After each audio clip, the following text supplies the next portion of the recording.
Good afternoon, everyone. This is David Blaine, CEO of BlueSky Wealth Advisors. Wanted to come to you today just to kind of talk a little bit about the markets. I know things have been a little crazy today and yesterday, and frankly, this year to date. If you haven't been paying attention and you don't really care, well, then don't watch the video. If you want to know what's going on and why people are sort of panicking, I hope you'll stay tuned. But the bottom line is this is a normal part of investing. Markets go up and down. There's a lot of uncertainty right now with inflation, interest rates, things like that. And so investors that trade on a daily basis are trying to sort all that out. I'll give you the long version now. So we have seen year to date the S&P 500, which is an index of the 500 largest companies in the United States. It's down, looks like about 13%, 13.5% year to date. The Treasury yield, the yield on the 10-year Treasury bonds is up to 3%, which is bad in the short term if you own bonds, but good in the long term. You can actually earn a little bit more money. Of course, we've heard about inflation up, 7, 8, 9%, depending on which index you look at. And we see mortgage rates for those of you going to buy a house, it's up to 5.25% already. The days of the 2% 30-year mortgage, I think, are gone. And it's just the reality of where we are. Even Bitcoin, for those of you Bitcoin enthusiasts, Bitcoin is declining. It's down to $37,000 per Bitcoin, down from a high in the 60s. So even that has not been immune to the market action and the uncertainty about what's happening. But I just want to kind of go back and talk a little bit about why we're invested and why you should invest. And I'm going to share with you here a screen. This shows a chart of the 500 largest companies in the United States since 1928. You can see there on the left side, the Great Depression, 1931, but a generally upward sloping curve to the right. You can see there the 2000 crisis, the 2008 crisis. We've been pretty much up on a slope straight up. There's the little COVID decline since then, but that's a long history to look at. And over that time period, the U.S. stock markets have been up about 9.8%. Now that's before inflation. Inflation is average, depending on who you talk to, somewhere between 3 and 4%. So when you net that out, somewhere between 6 and 7%, what we call real return, meaning after inflation, almost 10% in nominal terms. So that's a pretty good return. Markets are off, generally speaking, every 3 out of 4 years. And incidentally, in that time period I showed you, there's never been a 20-year period where stocks did not return a positive amount on a nominal basis. And so I know a lot of people think that the Fed controls the stock market or some sort of cabal, the Illuminati are behind there pulling all the strings on the stock market and this big gambling casino. But that's simply not the case.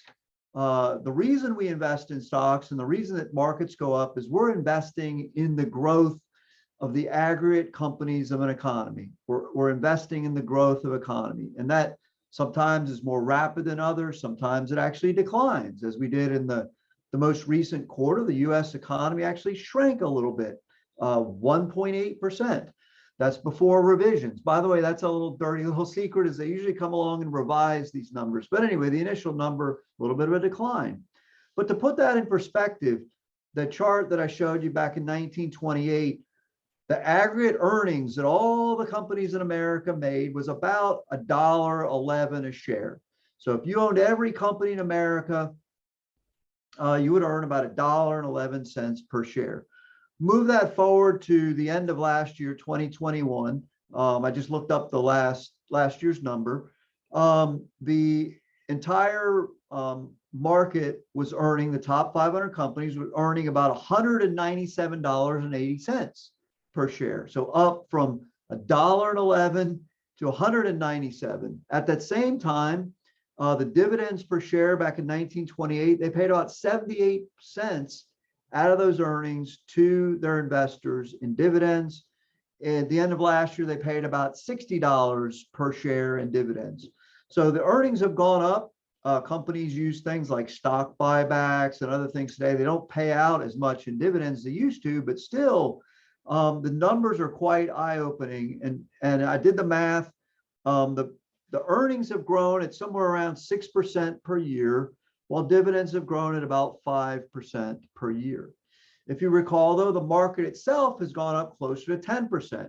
So what's the difference between that 6% return and that 10% return? So the earnings have grown about 6%, but the market has actually gone up closer to 10%.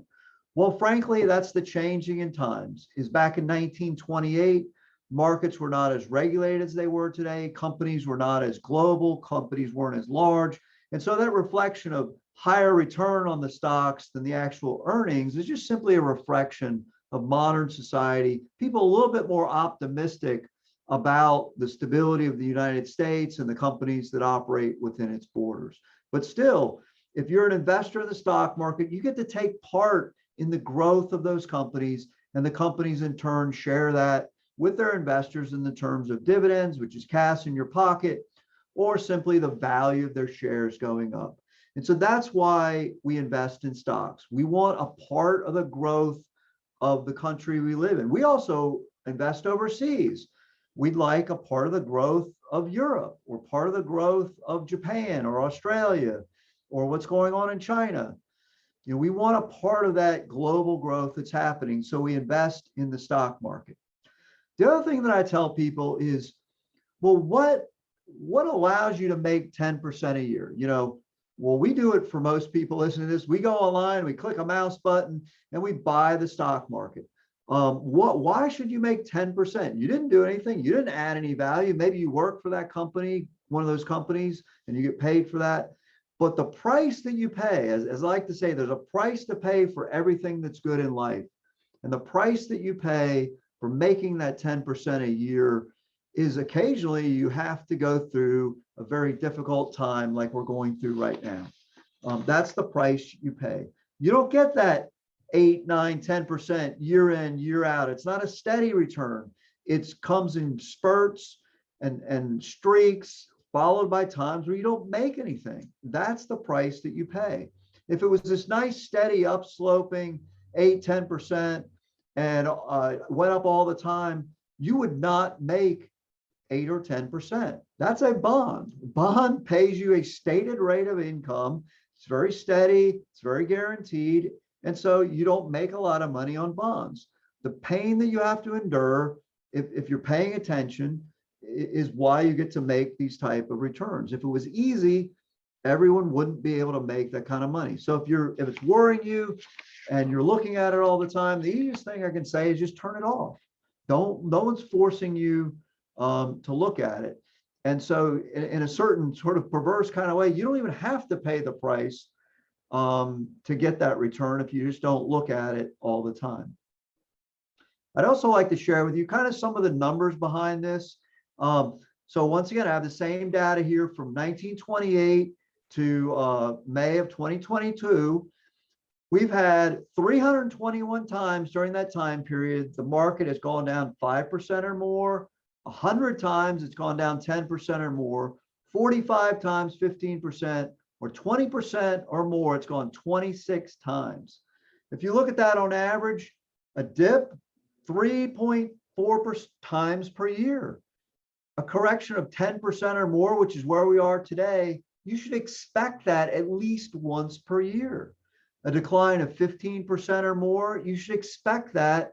So if it occurs a half a time a year, you should expect it every 2 years. And for a bear market, you should expect it every 3 years. I don't think a lot of people understand that. Is what's happening now is expected.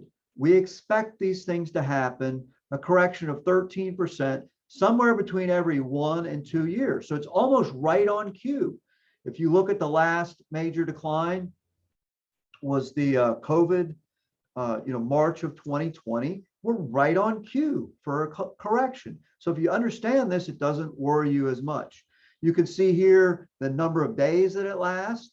So we should expect this to last, several months, 100 days, 186 days. It's going to last for a little while. It doesn't immediately correct itself.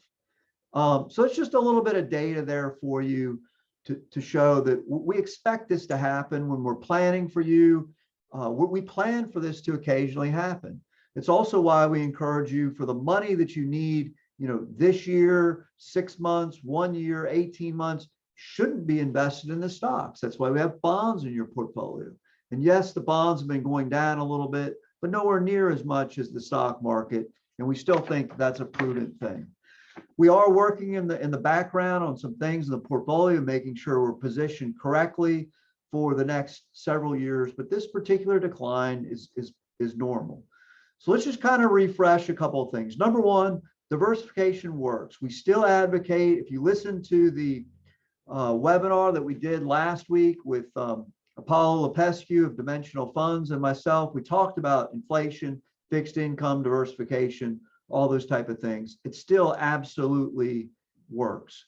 If you look here on my next screen, we have diversification of the average investor. This was from JP Morgan. This is just 20 years, but you can see the different asset classes in gray, the market at 7.5%, your 60-40 investor, meaning 60% stock, 40% bonds, made about 6.5%.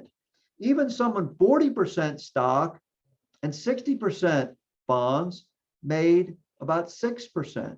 But the average investor made only 2.9%. And why is this? It's because most investors are their own worst enemy, and they try to time the market, get in and out, get in and out. Is now bonds a good time? Is now stock a good time? And they end up destroying their own return. And so that's what we encourage you to do. The diversification still works. Stocks and bonds still have a place in your portfolio. Should it all be in there? No. As you know, we advocate people invest in real estate. Real estate is a great diversifier. It produces a lot of income. It also produces growth. So we don't advocate someone have all their money in stocks and bonds, and certainly not all in the United States. But you can see the devastation that the average investor does. And this is from a group called Dalbar that's been doing this study for a long, long time. They get access to aggregate data from brokerage accounts, and they can tell, they don't know the names of the people, but they get the data, and they can tell from when people buy and sell what the return of the average investor is. And you can see that it's less than half of someone that remains fully invested. Another way to look at it, I'll just show you here, looking at people that are trying to time the market. Look, people that stay fully invested from 2002 to January 2022, here's your return, 9.4% in the S&P 500. If you miss the 10 best days, so 10 days out of 20 years, your return is about almost half of what it would be. And if you miss the 20 best days, you can see your return will have been 2%. If you miss the best 30 days, your return is basically break even. So 30 days out of 20 years, your return would have been nothing. And you can see here in the little box, 7 of the 10 best days occurred within 15 days of the 10 worst days. And what does that mean? It means that it's a concept, I won't bore you with it. It's called volatility clustering. What does that mean?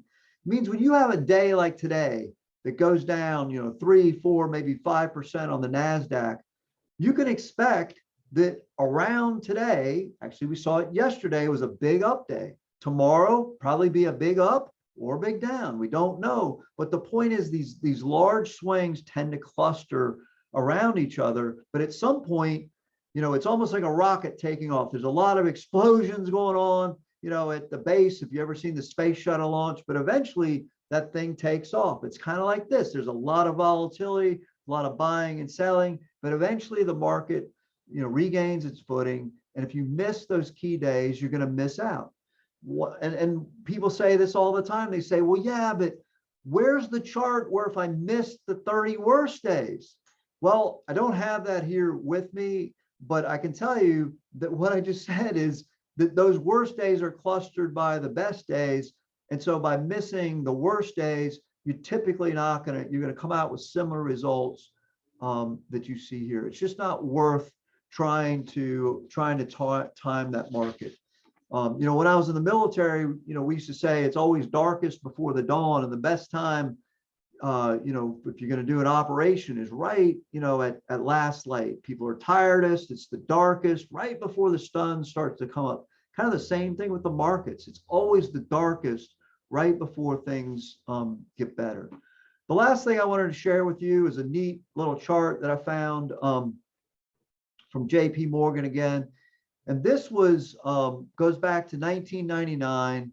And these were all great reasons that people had not to invest. And so we started BlueSky actually in 1999. And so this chart is perfect for me because this tracks my entire professional investment career. I was investing before that as an individual, but not, as a professional. So back in 99, it was like, oh my gosh, Y2K. I was talking to my kids about this the other night. What is Y2K? People thought the world was going to collapse. Great. Markets up 467% since then. Tech rest, bubble burst, September 11th, terrorist attack, awful time. Up 415%. Dot-com bubble, market down 49%. Since then, up 484%. War on terror, Hurricane Katrina, global financial crisis, 2008, markets up 310% since then. From the depth of that market in 2009, market down 56%. United States is going to collapse. Banks are going to fail, all that stuff, up 551%. And you can see all these things. Remember Greece? Greece was going to go out of business. Greece was going to collapse. Greece, by the way, actually is doing pretty good on their debt to GDP ratio today. Brexit vote. Trump elected, the world's going to fall. Brexit, the UK is going to collapse, up 147%, and on and on and on. 2020, COVID-19 pandemic and the election. Oh, Biden's president, the world's going to collapse. Whether it's Trump or whoever, it's always the same.